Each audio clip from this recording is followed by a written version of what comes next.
The sirens cut through the night air like screams, red and blue lights painting the marble facade of the Whitmore estate in violent colors that didn't belong there. I stood in my wedding dress, now wrinkled and stained with champagne someone had spilled during the chaos, watching as federal agents carried boxes of files past the ice sculpture that was still melting in the foyer. Just 6 hours ago, I had walked down the grand staircase of this mansion as a bride. Now I watched it become a crime scene. The guests who had filled these rooms with polite laughter and whispered gossip were gone, scattered like leaves before a storm, their designer gowns and tailored suits disappearing into the night as quickly as their loyalty had evaporated. My mother sat in the corner of the ballroom, her simple blue dress, the one my mother-in-law had mocked so cruelly just hours before, still neat and pressed, her hands folded in her lap with that same quiet dignity she'd carried through every hardship life had thrown at her. She wasn't crying. She never cried in front of others. That was something I learned young, watching her work double shifts at the diner, watching her smile through exhaustion, watching her pretend that cruel words didn't cut her to the bone. If you're watching this, comment below where you're from. We love hearing from our viewers around the world. And if this story already has you hooked, hit that subscribe button, because what comes next will leave you speechless. What happened inside this family started long before that microphone was ever picked up.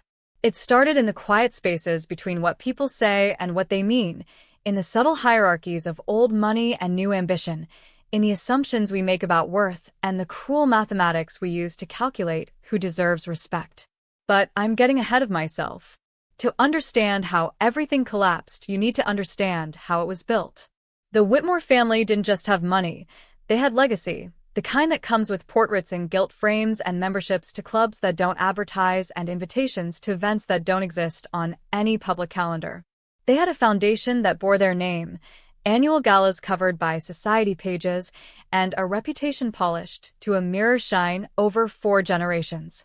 They were the kind of family that appeared in newspapers for their philanthropy and never for their scandals, because they knew how to bury scandals 6 feet deep under paperwork and discretion. When I met James Whitmore at a charity auction 3 years ago, I was there as a volunteer, coordinating coat check for an organization I believed was changing lives. He was there as a board member of that organization, wearing a tuxedo that probably cost more than my car, and a smile that seemed genuinely kind. I came from a different world entirely. My mother raised me alone in a modest house on Maple Street, where the front steps creaked and the heating was unreliable every winter. She worked as a seamstress, her hands always busy with needle and thread, transforming fabric into something beautiful for other people's special occasions while wearing the same 3 dresses rotated through her own week. She never complained. That wasn't her way. Instead, she poured everything she had into making sure I had opportunities she never got, piano lessons she couldn't afford, tutoring sessions she paid for by taking extra alterations work, college applications she researched during her lunch breaks. She taught me that dignity wasn't about money, that respect was earned through character, and that hard work was its own reward. I believed her because I watched her live those principles every single day. I earned a scholarship to a good university, worked part-time throughout college, and graduated with honors in business administration. I was proud of what I'd accomplished, proud of building something from nothing, proud of proving that circumstances of birth didn't have to determine circumstances of life. When James approached me at that charity event, asking about the organization's literacy program with what seemed like genuine interest, I thought I'd met someone who shared my values. Our courtship was a whirlwind of contradictions I didn't fully see at the time. James was charming and attentive, taking me to restaurants where I had to Google the dress code and introducing me to a world of wine tastings and gallery openings that felt both exciting and alien. He seemed different from his family, more grounded, more aware of his privilege. He talked about using his position to create real change, about transforming the family foundation from a tax shelter into something meaningful. He listened when I talked about my mother's sacrifices, seemed moved by stories of her strength, and promised that his family would welcome her with open arms.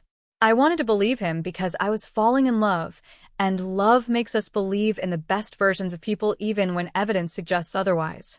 The first time I met his parents, Margaret and Charles Whitmore, was at their country club for Sunday brunch. His mother wore pearls that probably cost more than my mother's house, and a smile that never quite reached her eyes. She asked polite questions about my background, each one carefully calculated to establish exactly where I fell in the social hierarchy. Where did I grow up? What did my father do? Where did my mother work? The questions weren't rude exactly. They were too carefully crafted to be obviously offensive, but they were designed to measure and categorize, to put me in my place with surgical precision. Don't forget to like this video if you're invested in where this story goes, and drop a comment telling us if you've ever felt judged by someone who didn't know your worth. Your engagement keeps these stories coming. Charles Whitmore barely acknowledged my presence, responding to my attempts at conversation with distracted nods while scrolling through his phone, making it clear that I wasn't worth his full attention. James didn't seem to notice, or perhaps he was so accustomed to his father's dismissive behavior that it no longer registered as rude. After that brunch, his mother started what I came to recognize as a careful campaign of undermining disguised as concern. She would suggest improvements to my appearance, a better hairstylist, a more refined wardrobe, cosmetic procedures that could enhance my natural features. She recommended etiquette classes and speaking coaches, always framing these suggestions as helpful advice from someone who knew better. When I mentioned my mother's work, Margaret's smile would tighten almost imperceptibly, and she'd change the subject to family she knew from the club, making sure I understood the distance between their world and mine. I told myself it didn't matter, that James loved me and that was enough, that his mother would warm up once she got to know me better. But there were moments when I caught her looking at me with an expression I couldn't quite read, contempt mixed with calculation, as if I were a problem she was figuring out how to solve. The engagement party was held at the Whitmore estate, that same mansion that would later be surrounded by police.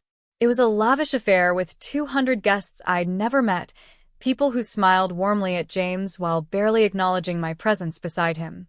My mother attended, wearing a dress she'd made herself, beautiful in its simplicity, but clearly homemade to eyes trained to recognize the difference between bespoke and handcrafted. I watched Margaret's gaze sweep over my mother with a look that lasted only a fraction of a second but conveyed everything: dismissal, disdain, disappointment that her son had chosen so poorly. My mother, to her credit, maintained her composure, thanking Margaret graciously for hosting such a beautiful event and complimenting the flower arrangements with genuine warmth. Margaret accepted the compliments with a tight smile and promptly turned away to greet someone more worthy of her attention. That night, lying in bed in the guest room of James's apartment, I felt the first real crack in the foundation of our relationship. I asked him if he'd noticed how his mother treated mine, if it bothered him that his family made such clear distinctions between people based on wealth and social status. He sighed and said I was being too sensitive, that his mother was just old-fashioned, that these things took time, that love would bridge all gaps eventually. It was the first of many times he would choose comfort over courage, neutrality over standing up for what was right. The wedding planning became a battleground disguised as collaboration. Margaret insisted on controlling every detail, from the guest list to the color of the napkins, treating my input as suggestions to be considered and ultimately ignored. She booked the florist without consulting me, chose the menu without asking about my preferences, and invited 300 of their friends while allocating only 50 seats for my side. When I tried to advocate for including more of my family and friends, she explained with exaggerated patience that venues had capacity limits and that their relationships were more significant to the family's social position. James mediated weekly, suggesting compromises that always seemed to favor his mother's preferences, asking me to pick my battles and reminding me how much his parents were spending on the wedding. The money became a weapon, a constant reminder that this generosity came with strings, that I was expected to be grateful and compliant, that refusing their control meant refusing their largesse. I swallowed my frustration because I loved James and believed that once we were married, once we'd established our own household and our own lives, we could create something different from his family's toxic dynamics. Make sure you're subscribed so you don't miss what happens next, the revelation that changes everything. And tell us in the comments, would you have walked away at this point, or stayed and hoped things would improve? 3 months before the wedding, I started noticing irregularities. It began innocently enough. I was helping organize donor materials for the Whitmore Foundation's annual gala and needed to pull reports from previous years for comparison. The foundation was supposedly focused on education and literacy, the cause James claimed to care about passionately, the reason he'd given for joining the board. But as I dug through the files, preparing presentation materials, something didn't add up. The foundation reported millions in donations and grants, but the actual programs receiving funding were vague and difficult to verify. I found budget line items that didn't make sense, consulting fees paid to companies I couldn't find any record of, administrative costs that seemed disproportionately high, grants to organizations that had no web presence or public information. I told myself I must be misunderstanding something, that I wasn't familiar enough with nonprofit accounting to recognize legitimate structures. But my business degree and my experience working with actual charitable organizations told me something different. These books had been carefully arranged to look legitimate while obscuring where money actually went. I started digging deeper, quietly, during late nights when I was supposedly working on wedding details. I traced shell companies and found board members who existed only on paper, registered addresses that led to empty storefronts, grants that claimed to fund literacy programs in communities where no such programs existed. The more I uncovered, the clearer the picture became. The Whitmore Foundation wasn't primarily a charitable organization. It was a sophisticated money laundering operation disguised as philanthropy, a way to move money through a network of fake organizations, pay themselves and their associates through consulting fees and salaries, and claim massive tax deductions while doing minimal actual charitable work. The galas and the publicity photos and the glowing society page coverage were all window dressing, a performance of generosity that masked systematic fraud. I felt sick. This was the family I was about to marry into. These were the people whose money had paid for the engagement ring on my finger and the wedding dress hanging in my closet. I thought about telling James, but something stopped me. Over the months of wedding planning, I'd watched him choose his family's comfort over my dignity again and again. I'd watched him stay silent when his mother made cutting remarks, watched him avoid confrontation even when confrontation was necessary, watched him become a smaller version of himself in his parents' presence. I realized with creeping horror that he probably knew. He was on the board. He signed documents. He attended meetings.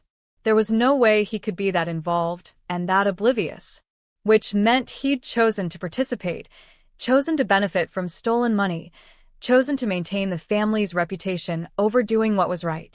I felt trapped. The wedding was 3 months away, invitations had been sent, deposits had been paid, and my mother had been so proud and excited, already beaming at the idea of her daughter marrying into stability and security. How could I tell her that the family she thought would provide that security had built their fortune on fraud? How could I explain that the man I'd promised to marry was complicit in something criminal? I lay awake at night wrestling with impossible choices, trying to figure out what to do with information that could destroy lives and perhaps should destroy lives, wondering if love could survive truth, or if truth should even be sacrificed for love. And then I made a decision that would change everything. Instead of confronting them or calling it off, I started documenting everything. I copied files, took photographs of documents, saved emails, and created a detailed record of every transaction I could verify. I didn't know exactly what I was going to do with this information, but I knew I couldn't pretend I hadn't seen it.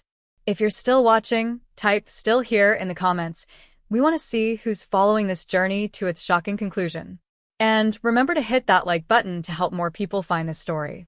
The wedding day arrived with perfect weather, as if the universe had decided to mock the situation with sunshine and clear skies. I woke in the guest suite of the Whitmore estate, surrounded by luxury that felt increasingly poisonous, and put on the designer gown Margaret had selected because it was more appropriate for our family station.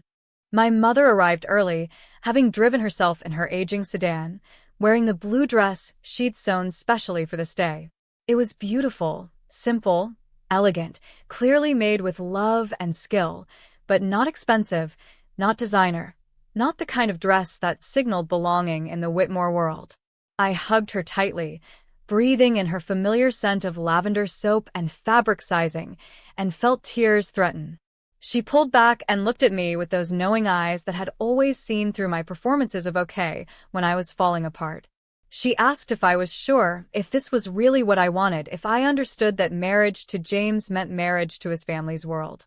I lied and told her I was sure, that I loved him, that everything would be fine. She nodded slowly, not quite believing me but respecting my choice, and squeezed my hand before heading down to take her seat in the chapel. The ceremony was everything Margaret had orchestrated: flowers that cost more than most people's cars, music performed by a renowned chamber orchestra, guests dressed in clothes that represented more wealth than entire neighborhoods would see in a lifetime.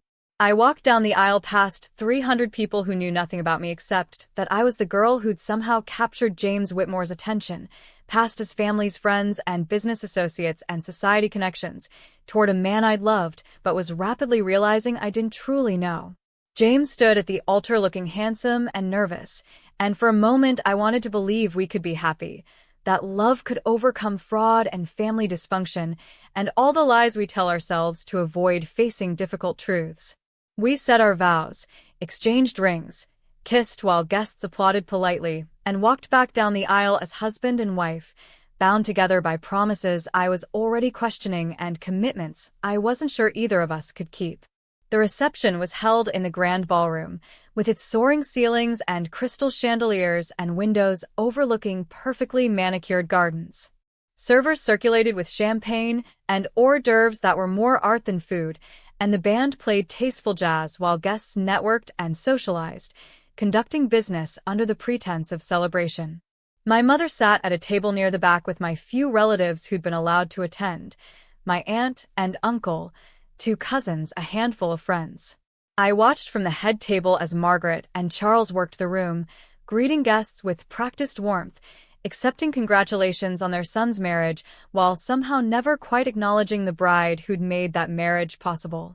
James was pulled into conversation after conversation with his father's business associates, leaving me alone at the head table, smiling mechanically and pretending everything was perfect. Hours passed in a blur of obligation: the first dance, the cake cutting, the toasts from James's college friends who told amusing stories that all reinforced how different our backgrounds were. My maid of honor, my best friend since childhood, gave a speech about watching me work 3 jobs to get through college, about my mother's sacrifices, about the strength it takes to build something from nothing. The speech was beautiful and heartfelt, and I watched the Whitmore guests' faces as they listened with polite disinterest to stories about a kind of life they'd never experienced and never had to imagine. And then Margaret stood up. She hadn't been scheduled to give a speech. We'd agreed on a simple toast from Charles to welcome me to the family. But Margaret had never been good at following scripts she hadn't written herself. Remember to subscribe and hit the notification bell so you never miss a video. The next part of this story will leave you absolutely stunned. Drop a comment telling us what you think of Margaret so far. She took the microphone with a smile that made my stomach drop, and the room quieted to hear what the matriarch of the Whitmore family had to say about her new daughter-in-law. She began graciously enough, thanking guests for coming, praising the beauty of the ceremony, expressing joy at her son's happiness. But I could hear something underneath her words, could feel her building towards something, the way you can feel a storm approaching before the first drops of rain fall.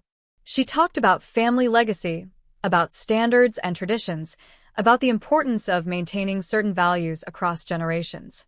She talked about the kind of woman she'd always imagined her son marrying, someone who understood their world and their responsibilities, someone who came from a similar background and shared similar experiences. The compliments were so carefully calibrated they could be interpreted as either praise or insult depending on the listener's perspective. And then she turned toward my mother. The room seemed to hold its breath as Margaret's gaze swept over the woman who'd raised me alone, who'd worked her fingers raw to give me opportunities, who taught me everything that mattered about character and integrity and strength. Margaret smiled, and it was the coldest expression I'd ever seen arranged into something resembling warmth. She said, "Of course, we all come from different places, don't we? And I suppose that's what makes life interesting. Though I must say," and here she paused, letting the anticipation build, letting everyone lean forward slightly to hear what came next. "When I saw what the mother of the bride was wearing tonight, I thought to myself, well, at least she tried. It must be difficult to know what to wear to an occasion like this when you've never attended one before. Though I have to admit, another pause, another smile, another twist of the knife. I've never seen anyone make a mistake quite so visible. A mistake in a dress. The words landed like a slap, sharp and public, and designed to humiliate. A few people laughed nervously, unsure if this was humor or cruelty or something worse.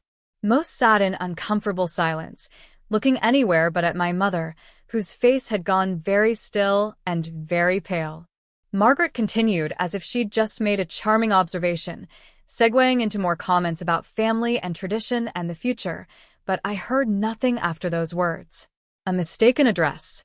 She'd called my mother, the strongest person I'd ever known, a mistake. In a dress. I looked at James, sitting beside me at the head table, waiting for him to stand up, to interrupt his mother, to defend my mother, and, by extension, defend me. He sat frozen, his jaw tight, his eyes focused on a champagne glass, choosing silence over courage just as he'd chosen it throughout our entire relationship.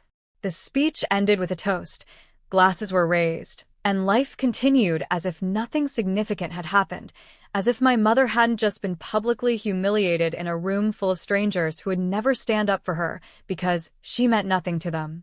My mother lowered her head slightly, and I saw her hands trembling in her lap despite her efforts to maintain composure. My aunt reached over and squeezed her arm, and I saw fury flash across my cousin's face before she schooled it back to neutrality, understanding as I did that making a scene would only give Margaret more ammunition, would only confirm her narrative that we didn't belong in their world. I stood up slowly, carefully, maintaining the composure my mother had taught me through years of example. I walked across the ballroom in my expensive dress and borrowed jewelry, past tables of people who suddenly found their plates fascinating, toward my mother who sat with her quiet dignity intact despite everything. I bent down and kissed her cheek and whispered, "I'm so sorry. I'm so sorry I brought you here. I'm so sorry I let this happen." She whispered back, "It's not your fault, sweetheart. Some people are rich in money and poor in everything that matters. Don't let her make you small." I straightened and looked around the ballroom, at the wealth on display, at the people who'd witnessed my mother's humiliation and chosen to do nothing, at the family I'd just married into, at the man who was legally now my husband but had proven himself morally bankrupt when it mattered most. And I made a decision. I walked back to the head table, picked up my purse, and whispered to James, "I'm leaving. Don't follow me." His eyes widened with panic and confusion, and he started to protest, but I was already moving, already walking toward the exit with my mother and my aunt and cousin following behind me. We left through the side door while the party continued, while the band played and guests danced and Margaret held court, probably delighted that the unsuitable bride had removed herself from the festivities. We drove in silence to my mother's house, and I sat in her familiar living room, still in my wedding dress, and told her everything. I told her about the foundation and the fraud, about the months of documentation I'd gathered, about James's complicity and my own moral cowardice in not confronting it sooner. I told her about the anonymous tip I'd submitted to federal investigators 3 days before the wedding, providing them with everything I'd documented, telling them exactly where to look and what they'd find. If this story is keeping you on the edge of your seat, show us with a like and subscribe for more real-life stories that prove truth is stranger than fiction. Comment below what you would have done in this situation. I told her that I'd timed it so the investigation would be far enough along that they couldn't cover it up, but that I'd be legally bound to James when the consequences hit, ensuring I'd have access to information as his wife that I'd lose as a former fiancé. I told her that I'd known the investigation would probably culminate around the wedding, that federal agents move slowly but decisively, that by marrying into the family I'd position myself as both witness and victim, making it harder for them to claim I was a disgruntled ex with an axe to grind. My mother listened without interrupting, her face cycling through shock and pride and fear and resignation. When I finished, she asked the only question that mattered. "Is this really what you want? Once you start this, there's no going back. These people have money and lawyers and power. They'll destroy you if they can." I thought about that question, about what I wanted, about who I wanted to be. I thought about my mother working double shifts and raising me to believe that character mattered more than comfort. I thought about all the families who donated to a charity that wasn't doing the work it claimed, about all the communities that should have received help but got nothing, about all the fraud committed in the name of philanthropy and legacy. And I thought about that moment in the ballroom, when Margaret had called my mother a mistake and James had stayed silent. "Yes," I said. "This is what I want." They think being rich means being untouchable. They think power means immunity. They're wrong. We sat together in silence, mother and daughter, while I waited for the call I knew was coming. It arrived at 11:30 p.m., James, frantic, demanding to know where I was, telling me the police had raided the estate, that federal agents were going through everything, that his parents were being questioned, that everything was falling apart. I listened to his panic without sympathy, without the instinct to comfort him that had characterized so much of our relationship. When he finally stopped talking, I told him I knew about the foundation, about the fraud, about his complicity. The silence on the other end of the phone was confirmation enough. He started to explain, to justify, to claim he'd been trying to fix it from the inside, that he'd had no choice, that family loyalty meant something, that I couldn't possibly understand the pressure he was under. I interrupted him. "You're right," I said. "I can understand.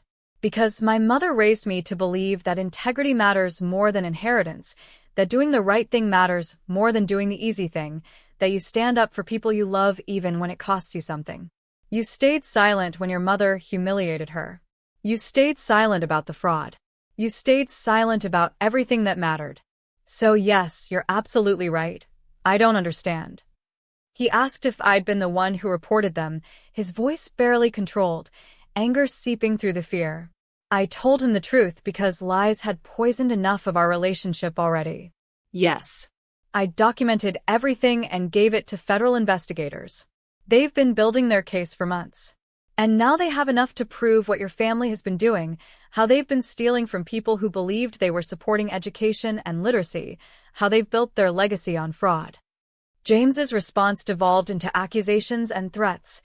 I'd betrayed him, betrayed his family, destroyed everything for what? Some misplaced sense of righteousness? His parents could go to prison. The family name would be ruined. Their assets would be seized. And for what? To prove some point? To punish him for his mother's cruel words? I let him rage because I understood that beneath the anger was the dawning realization that everything he'd taken for granted, the wealth, the status, the certainty of his place in the world, was built on sand. When he finally exhausted himself, I said quietly, "Your mother called mine a mistaken address. But the real mistake was thinking that money could buy immunity from consequences, that wealth meant you were above basic human decency, that you could hurt people who couldn't hurt you back and never face judgment for it. I hope whatever happens next teaches you something about who you want to be." Don't forget to engage with this video, like, comment, and subscribe to stay updated on how this story ends. Tell us in the comments, did she do the right thing by reporting them? I hung up and turned off my phone. My mother made tea, and we sat together in her small kitchen while my wedding dress wrinkled and my makeup smeared, and the life I'd tried to build crumbled in a way that felt like liberation instead of loss. The next morning, the story broke in the news. The Whitmore Foundation under federal investigation, allegations of fraud and money laundering, raids on family properties, assets frozen pending the investigation. By afternoon, it was trending on social media, with people sharing stories of donating to the foundation thinking they were helping children learn to read, of attending galas thinking they were supporting a good cause, of trusting the Whitmore name because it had always seemed synonymous with philanthropy. The local news ran interviews with people from communities the foundation claimed to serve, people who'd never seen any of the programs or resources that supposedly existed. The fraud was worse than I'd even realized. Millions of dollars over decades, entire generations of people who could have been helped if the money had gone where it was supposed to go instead of lining the pockets of people who already had more than they'd ever need. The investigation moved quickly once federal agents had the documentation I'd provided. Within a week, Charles and Margaret were formally charged with multiple counts of fraud, money laundering, and tax evasion. James was named as a person of interest, his role in the foundation being scrutinized, his signatures on suspicious documents becoming evidence. Their lawyers immediately began crafting a defense that relied on complexity, claiming the foundation structure was so complicated that mistakes were inevitable, that they'd relied on professional advisors who'd led them astray, that they had no idea anything inappropriate was happening. But the documentation I'd gathered, the pattern of suspicious transactions, the shell companies and fake organizations, all told a different story. This wasn't accidental. This wasn't oversight. This was systematic, intentional theft disguised as charity and hidden behind the unquestioned respectability of the Whitmore name. The society friends who'd filled the wedding ballroom disappeared like smoke, distancing themselves from a scandal that could taint their own reputations. The board members resigned en masse, claiming they'd been deceived. The organizations that had partnered with the foundation issued statements expressing shock and promising their own internal investigations. Everyone who'd benefited from association with the Whitmores suddenly remembered they'd always had doubts, always thought something seemed off, always questioned, but had been assured everything was legitimate. I filed for annulment, claiming fraud, that James had concealed material information about himself and his family, that I would never have married him if I'd known. Given that I'd married him the same day a federal investigation was made public, given that he'd never disclosed his participation in fraud, the annulment was processed quickly.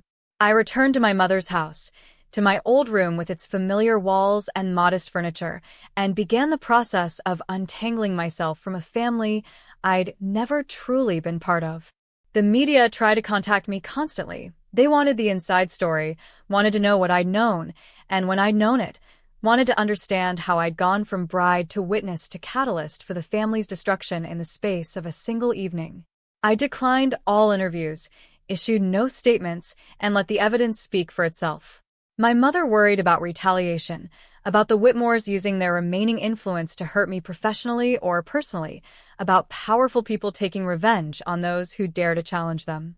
But I'd been careful in my documentation, had framed everything as a concerned citizen reporting suspected fraud rather than a vindictive insider seeking revenge, had timed my report to coincide with the wedding specifically so it couldn't be characterized as the actions of a jilted fiancé.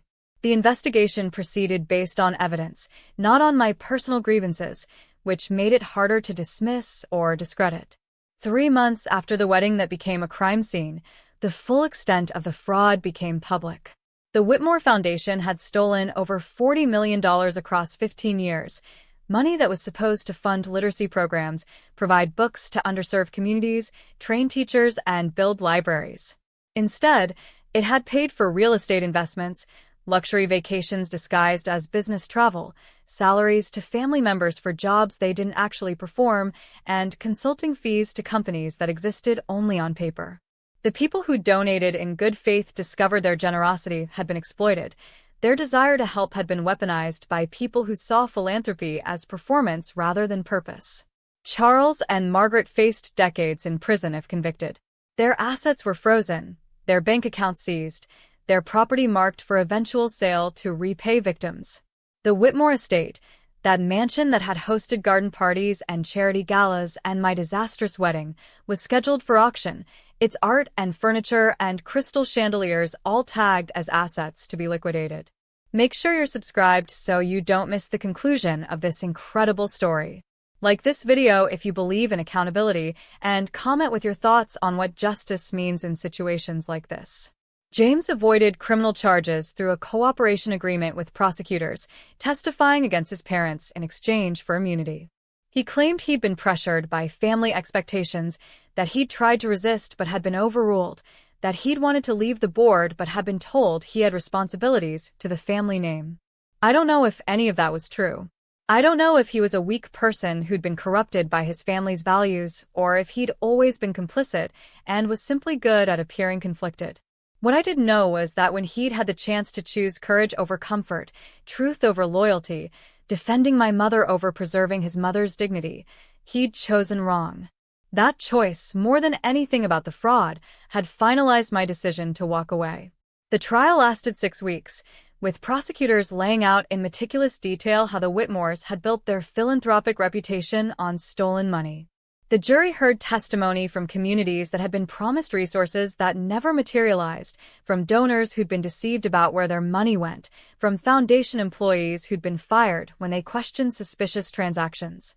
They heard testimony from the accountants who'd flagged concerns that were ignored, from board members who'd been kept deliberately uninformed, from the web of lies that had sustained the fraud across years and generations. The media coverage was extensive, turning the Whitmores into a symbol of everything wrong with wealth and privilege and the assumption that money equals virtue. Opinion pieces debated whether this was an isolated case or evidence of broader systemic problems in how we regulate charitable organizations and trust the wealthy to police themselves. The foundation became a case study taught in nonprofit management courses as an example of catastrophic governance failure and the importance of transparency and oversight. And through it all, I stayed quiet, returning to my life as it had been before James, before the Whitmores, before I'd mistaken charm for character and money for morality. I went back to work at the nonprofit I'd been employed with before the wedding, helping organizations that were actually doing the work they claimed to do. I lived with my mother, rebuilding the simple life I'd almost traded for a gilded cage.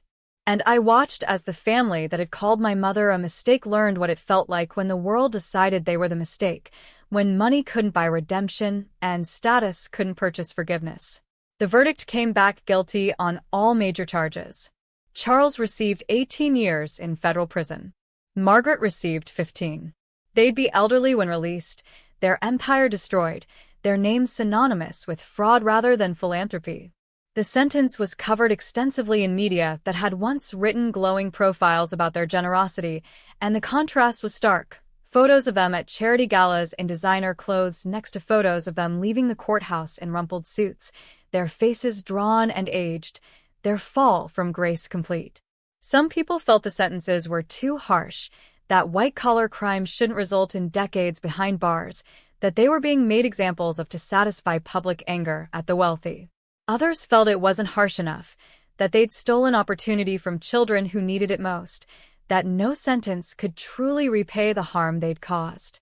I felt neither satisfaction nor regret. What I felt was something quieter. The sense that sometimes consequences find people who think they're untouchable, that sometimes dignity matters more than money, that sometimes standing up for what's right costs you everything you thought you wanted and gives you back something more valuable you didn't know you needed. 6 months after the trial ended, I met my mother for coffee at the diner where she'd worked for so many years, where she'd served eggs and coffee with a smile even when her feet ached and her back hurt and her bank account was nearly empty. The owner had offered her part-time work again, not because she needed it financially. The court had awarded restitution to fraud victims, including a portion for my mother as compensation for emotional damages from Margaret's public humiliation, but because she liked staying busy and connected to the community she'd been part of for decades. We sat in a booth by the window, and she asked me the question I'd been asking myself. Do you regret any of it? Meeting James, falling in love, the wedding, all of it. I thought about that question honestly, trying to untangle the complicated emotions of loving someone who turned out to be fundamentally different from who I'd thought he was, of making choices that led to painful endings but necessary outcomes. I don't regret standing up for you, I said finally.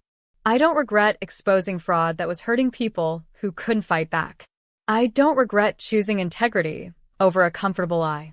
But I regret that I needed your humiliation to finally do what I should have done the moment I discovered what they were doing. I regret that I stayed silent for so long while I gathered evidence, that I convinced myself I was being strategic when maybe I was just being scared. Remember to like and subscribe if this story has moved you, and share it with someone who needs to hear that doing the right thing isn't always easy, but it's always worth it. Comment below with your thoughts on her decision. My mother reached across the table and took my hand, her seamstress fingers rough and strong. You were scared. You were in love. You were human. And when it mattered most, when you had to choose between protecting yourself and protecting what was right, you chose right. That's what matters. Not that you were perfect in every moment, but that you were strong in the moment that counted. We sat together in comfortable silence, mother and daughter, back where we'd started before the whole complicated mess with the Whitmores had begun. Outside the window, Life continued, people going about their ordinary days, facing ordinary struggles, making ordinary choices that would define who they were in ways large and small. I thought about how the Whitmores had looked at us and seen mistakes, had measured our worth in dollars and designer labels, had assumed that their money made them better and our lack of it made us lesser. I thought about how thoroughly they'd been proven wrong, how completely their own arrogance and greed had destroyed them, how the very system they'd thought would protect them, the lawyers and the status and the assumption of innocence that comes with wealth, had ultimately failed them because evidence doesn't care about reputation and truth doesn't negotiate with privilege. I thought about James, who'd chosen silence over courage and was now living somewhere far from the wreckage of his family's legacy, trying to build a new identity separate from the name that had once opened every door and now opened none. I heard through mutual acquaintances that he'd changed his name, moved to a different city, taken a job in an industry far removed from philanthropy and finance, trying to become someone new or perhaps discover who he'd actually been beneath the performance of being a Whitmore. I felt neither anger nor sympathy toward him. What I felt was the recognition that we'd both been playing roles in a story neither of us had fully understood, and when the story had demanded we choose who we really were, we'd chosen opposite paths. He'd chosen loyalty to family over principle. I'd chosen principle over comfort. Neither choice had been easy, but only one of them let me sleep at night without compromise. The Whitmore case became one of those cautionary tales that gets referenced whenever people discuss nonprofit governance or the dangers of unchecked wealth or the importance of transparency in charitable organizations. It became a shorthand for a certain kind of betrayal, the philanthropist who wasn't actually philanthropic, the generous donor who is generous with other people's money, the society family whose respectability masked rot underneath. Students in nonprofit management programs studied what went wrong and how it could have been prevented. Regulators tightened oversight of charitable foundations, implementing new reporting requirements and audit standards designed to catch fraud earlier. Other organizations reviewed their own governance structures, worried about what might be hiding in their own financial records, eager to avoid becoming the next Whitmore scandal. The case had ripple effects far beyond one family's fall from grace, changing how an entire sector operated and how the public viewed claims of charitable work. The money that was recovered went into a fund to actually do the work the foundation had claimed to be doing, building literacy programs, providing books to underserved communities, training teachers in schools that needed resources. It was a fraction of what had been stolen, but it was some partial redemption for all the years of lies and theft. I watched from a distance as the fund grew and the programs launched, feeling something bittersweet, satisfaction that some good had come from exposing the fraud, sadness that it had taken so long and cost so much to reach this point. My mother and I eventually moved from her small house on Maple Street to a slightly larger place in a neighborhood we'd always admired but thought was beyond our reach. The restitution from the court case wasn't a fortune, nothing like the wealth the Whitmores had stolen, but it was enough to provide some security and comfort. My mother retired from the diner, finally able to rest after decades of constant work. She took up quilting, joined a book club, volunteered at the actual literacy nonprofit that had grown from the Whitmore Fund, teaching sewing classes to women who wanted to learn practical skills. I watched her bloom in retirement, watched her find joy in activities she'd never had time for when every hour was devoted to survival and providing for me. She deserved this peace, deserved to live without constant financial anxiety, deserved to be seen as the remarkable person she was rather than dismissed as a mistake in a dress. If you've made it this far, you're part of a special community that believes in truth and justice. Subscribe, hit the bell icon, and show your support with a like. Tell us in the comments what moment in this story affected you most. 2 years after the wedding that never really was, after the trial and the sentencing and the slow process of rebuilding life from rubble, I was contacted by a journalist working on a long-form article about the Whitmore case.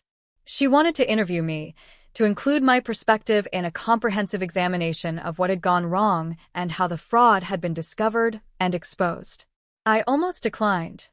I'd stayed out of the media spotlight intentionally, wanting the story to be about the fraud rather than about me, about the victims rather than the whistleblower. But as I considered the request, I realized that silence had its own consequences, that refusing to speak meant letting others control the narrative, that my story might matter to someone else facing an impossible choice between comfort and conscience.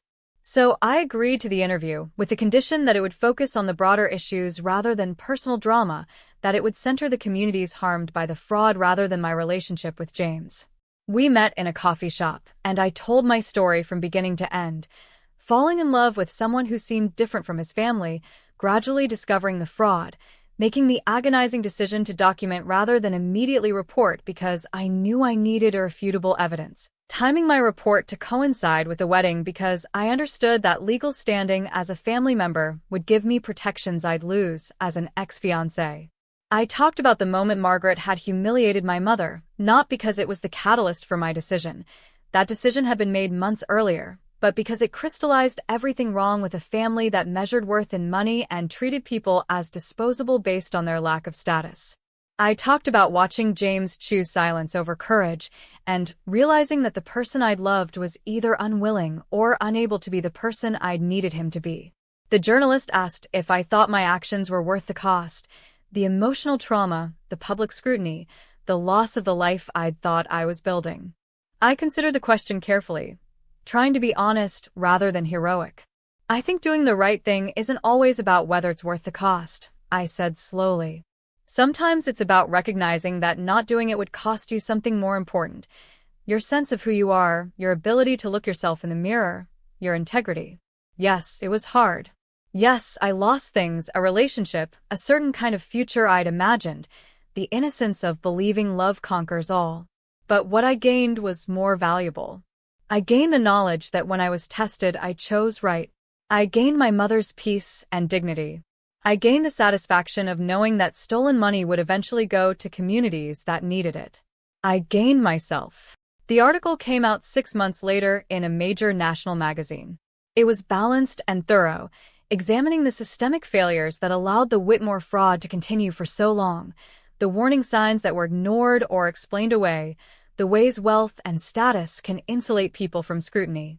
My part of the story was one thread among many, but it resonated. I received messages from people who'd faced similar situations, discovering fraud at their workplaces, watching people they loved participate in unethical behavior, struggling with the decision to speak up when speaking up meant losing something important.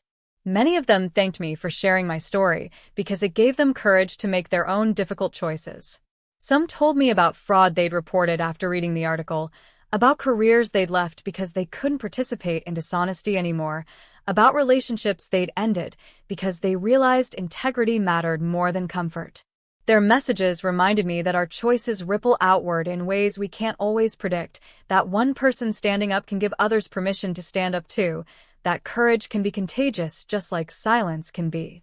The article also brought criticism from people who thought I'd been vindictive, who accused me of destroying a family over a personal grudge, who argued that I should have handled things privately rather than involving federal authorities. These critics believed I'd overreacted to Margaret's insult, that reporting the fraud was disproportionate retaliation for a cruel comment at my wedding. This interpretation frustrated me because it centered the wrong event, treating Margaret's humiliation of my mother as the cause rather than the culmination. The fraud existed independent of her cruelty. The theft happened regardless of her insult. My documentation began long before that wedding day. Her words didn't create my decision. They simply occurred at the same moment that decision reached its inevitable conclusion. But I understood that some people needed to believe I'd acted from spite, because accepting that I'd acted from principle meant confronting uncomfortable truths about how we rationalize silence in the face of wrongdoing, how we prioritize loyalty over justice, how we protect systems that benefit us even when those systems harm others. It was easier to make me the villain, the vengeful bride, the woman scorned, the troublemaker who should have stayed quiet, than to examine why they themselves stayed quiet when they witnessed wrongdoing, why they prioritized comfort over conscience, why they participated in systems they knew were corrupt. I couldn't control how people interpreted my story, couldn't force them to see it accurately if they were determined to misread it. All I could do was continue living according to the values my mother had taught me, continue choosing integrity even when integrity cost me something, continue believing that truth mattered even when lies were more comfortable. Like this video, if you believe in speaking truth to power, Subscribe for more stories that challenge us to be better, and comment below with a time you had to choose between what was easy and what was right. 3 years after everything collapsed, I was invited to speak at a nonprofit governance conference about fraud prevention and ethical decision-making. I almost declined. Public speaking wasn't something I enjoyed, and I still preferred to stay out of the spotlight. But the organizers convinced me that my experience could help train people to recognize warning signs of fraud, to understand the importance of acting on suspicions rather than hoping problems resolve themselves, to know how to report concerns safely and effectively. So I prepared a presentation that focused on practical lessons rather than personal drama, that gave attendees concrete tools for identifying and addressing misconduct in their organizations. The presentation covered red flags I'd noticed: budgets that didn't align with activities, programs that existed only on paper, resistance to transparency, board members who were discouraged from asking questions. I talked about the importance of documentation, about creating a clear record of concerns before escalating them, about protecting yourself legally while doing what's right ethically. I discussed the emotional difficulty of reporting people you know personally, the guilt that comes with causing harm, even to people who've caused greater harm themselves, the way doing the right thing doesn't always feel good even when you know it's right.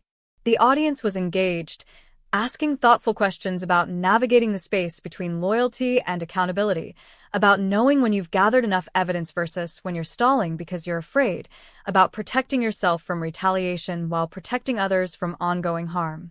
After the presentation, a young woman approached me. She was maybe 25, working at a small nonprofit, and she'd noticed financial irregularities that worried her. Her executive director was dismissive when she raised concerns, telling her she didn't understand how things worked, that she should focus on her own job rather than questioning management decisions. She was scared of being wrong, of losing her job, of damaging relationships with colleagues she liked, of not being believed if she reported concerns officially. She asked what she should do, and I recognized myself in her fear and uncertainty. Document everything, I told her. Create a detailed record of what you've noticed and why it concerns you. But also remember that you're not responsible for solving this alone. Report your concerns to your board, to outside auditors if there are any, to regulatory agencies if necessary. Do it through proper channels with evidence to support your observations. And know that whatever happens, you did your job. The adults in leadership positions are supposed to address problems, not punish people for identifying them. If they choose to ignore evidence rather than investigate concerns, that tells you something important about the organization and whether you want to be part of it. She thanked me with tears in her eyes, and I wondered how many people stay silent because they don't know they have options, because they're afraid of consequences, because they think one person can't make a difference against systems designed to protect powerful people. I thought about how different my story might have been if I'd had someone to give me that advice when I first started noticing problems with the Whitmore Foundation, if I'd known sooner that reporting fraud wasn't betrayal but responsibility, that exposing wrongdoing wasn't vindictive but necessary. Over the following years, I spoke at more conferences, wrote articles for nonprofit publications, consulted with organizations reviewing their governance structures. The work became meaningful in ways I hadn't anticipated. Not as some kind of redemption arc or transformation of tragedy into triumph, but simply as a way to use my experience to help others navigate similar challenges. I wasn't a hero, wasn't someone special or uniquely brave. I was just someone who'd been in an impossible situation and had made a choice, and was willing to share what I'd learned so others didn't have to figure it out alone. My mother attended some of my presentations, sitting in the back of the room, with that same quiet pride she'd always carried. Afterward, people would approach her to say kind things about my work, and I'd watch her smile and thank them graciously, still modest and humble despite everything. I'd see her in those moments as other people saw her, not as a mistaken address, but as a remarkable woman who'd raised a daughter strong enough to stand up to people who thought they were untouchable. Subscribe if you believe in holding the powerful accountable, like if this story has impacted you, and comment telling us what you've learned from this journey. Your engagement helps these important stories reach people who need to hear them. 5 years after the wedding that became a crime scene, I heard that James had gotten remarried. Someone who'd known us both reached out to share the news, perhaps thinking I'd want to know, or perhaps just being nosy. I felt nothing.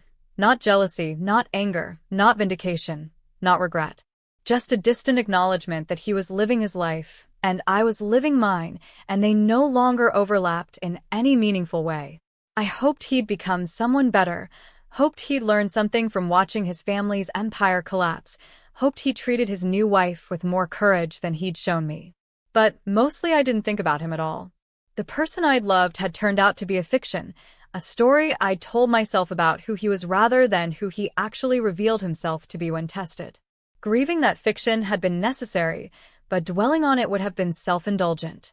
I'd moved on to building a life that aligned with my values rather than compromising those values for someone else's comfort. My mother and I still had our weekly coffee dates at the diner, still sat in that same booth by the window, still talked about ordinary things, grocery shopping and books we were reading and neighbors we were worried about. The dramatic events that had consumed our lives 5 years ago had faded into background, important in shaping who we'd become, but not defining every moment of who we were now. We'd returned to the simplicity we'd always had, the quiet satisfaction of living according to principles we believed in, the peace that comes from knowing you did your best even when your best wasn't perfect. Sometimes people recognized me from the article or from my presentations, and they'd approach wanting to tell me their own stories about standing up to bosses, leaving toxic relationships, reporting fraud they'd witnessed, making hard choices that cost them comfort but gave them integrity. I listened to these stories with gratitude, honored that people trusted me with their struggles, reminded that courage comes in countless forms and that none of us does it perfectly, but all of us have to keep trying. The Whitmore estate was eventually sold at auction, purchased by a developer who converted it into a boutique hotel. I saw the announcement in the real estate section of the newspaper and felt a strange symmetry. The mansion that had represented exclusivity and private wealth was now public accommodation, available to anyone who could afford a room. The ballroom where I'd been married and my mother had been humiliated was now event space rented out for weddings and conferences and celebrations, filled with different people's joy and different families' milestones. The transformation seemed fitting somehow, a physical manifestation of how thoroughly the Whitmore's world had been dismantled and repurposed. Charles and Margaret remained in federal prison, their appeals denied, their sentences confirmed. I heard through legal channels that they'd aged badly in prison, that the transition from luxury to incarceration had been devastating in ways beyond just the loss of freedom. They'd lost their identity, their sense of who they were in the world, their understanding of their place in the social hierarchy. In prison, everyone is equalized, reduced to a number and a crime rather than a name and a reputation. For people who'd built their entire existence on status and exclusivity, that equalization was perhaps the harshest punishment possible. I didn't celebrate their suffering. I took no pleasure in imagining their difficult days, their loss of comfort, their reduced circumstances. What I felt was something more complex, a recognition that consequences had finally caught up with people who'd thought themselves immune, a satisfaction that stolen money was being returned to communities that needed it, a quiet acknowledgement that justice, however imperfect and delayed, had eventually been served. This wasn't about revenge or schadenfreude. It was about accountability, about the principle that no one is above responsibility for their actions regardless of wealth or status or power. The Whitmores had stolen millions while performing generosity, had humiliated people who couldn't fight back, had used their privilege to exploit systems designed to help others. They'd done these things because they believed they could, because nothing in their experience suggested otherwise, because people like them rarely face consequences. But this time they did. This time, someone documented their fraud and reported it and refused to be silenced or intimidated or bought off. This time, justice worked the way it's supposed to work, slowly and methodically, but ultimately effectively. If you're moved by this story of courage and consequences, show your support with a like and subscribe. Comment below with your biggest takeaway, and share this video with someone who needs to hear that integrity matters more than comfort. 6 years after everything changed, my mother's health began declining. It started subtly. She was more tired than usual, had trouble catching her breath, dismissed it as age catching up with her. But the symptoms worsened, and tests revealed serious heart disease, years of stress, and hard work taking their toll on her body. The doctors said she'd likely been developing it for decades, that the physical and emotional strain of raising me alone and working constantly and carrying worry for so many years had damaged her heart in ways that couldn't be easily repaired. She needed surgery, expensive surgery, the kind that would have bankrupted us before the restitution from the Whitmore case. I sat with her in the hospital room before the surgery, holding her hand the way she'd held mine through every difficulty I'd ever faced. I told her she was the strongest person I'd ever known, that everything good in me came from her example, that I'd spent my whole life trying to be worthy of her sacrifices. She smiled that smile that had carried us through poverty and prejudice and every hardship that had tried to break us, and she squeezed my hand. "You were always worthy," she said. "From the moment you were born, you were worthy." That's what those people never understood. Worth isn't something you earn through money or status. It's something you have inherently, and you either honor it through how you live or you waste it through how you choose. You honored yours. You stood up when it would have been easier to stay silent. You chose right when choosing right cost you everything. That's what makes me proud. Not your accomplishments or your success, but your character. That you became someone who doesn't compromise on what matters. The surgery was successful, and my mother recovered slowly, but steadily. I took leave from work to care for her, and we spent those months together in a kind of intimacy we'd never quite had before. Not mother and child anymore, but two adults who'd survived something together, who'd faced down people who thought they were better and proven them wrong through simple persistence in being decent. We talked about everything during those months: her dreams she'd sacrificed, her fears she'd hidden, her pride in watching me become someone strong enough to stand alone, even when standing alone meant standing against people I'd loved. 7 years after the wedding that destroyed a dynasty, I received a letter from James. It was forwarded through my lawyer, not sent directly, respecting boundaries I'd established years ago. He wrote about his life now, the name change, the ordinary job, the wife and child I'd heard about through other channels. He wrote about therapy and accountability and the long process of understanding how he'd become someone who'd participated in fraud and stayed silent when silence was complicity. He wrote that he'd spent years angry at me for destroying his family, years believing I'd overreacted and been vindictive and ruined lives unnecessarily. But therapy and time and distance from his family's influence had shifted his perspective.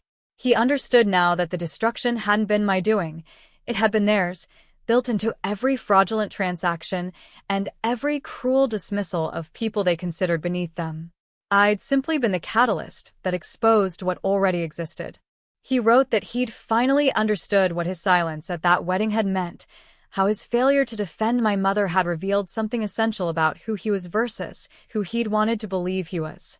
He wrote that he was sorry, not with excuses or qualifications, but with genuine remorse for hurting me, for choosing comfort over courage, for being too weak to stand up to his family even when standing up was clearly right. He wrote that he didn't expect forgiveness or reconciliation, but wanted me to know that my actions had changed him, that watching the consequences of his choices unfold had forced him to become someone different, someone better, someone who finally understood that integrity matters more than inheritance. I read the letter twice, sitting in my mother's sunny kitchen, trying to feel something: anger, satisfaction, vindication, anything. But what I felt was mostly tiredness, the exhaustion that comes from carrying old hurt too long. I wrote back briefly. I told him I appreciated his honesty and his growth, that I was glad he'd become someone better, that I hoped he was teaching his child the values he'd failed to live by when we were together. I told him I forgave him not because he deserved it, but because carrying anger was exhausting and I'd rather spend my energy on better things. I told him I hoped he'd continue choosing courage over comfort, that he'd continue being honest with himself about who he was and who he wanted to be, that he'd build a life based on authentic values rather than inherited expectations. Like and subscribe if this story has resonated with you, and comment below with your thoughts on forgiveness. Is it something we do for others or for ourselves? Your engagement helps us bring more meaningful stories like this to viewers who need them.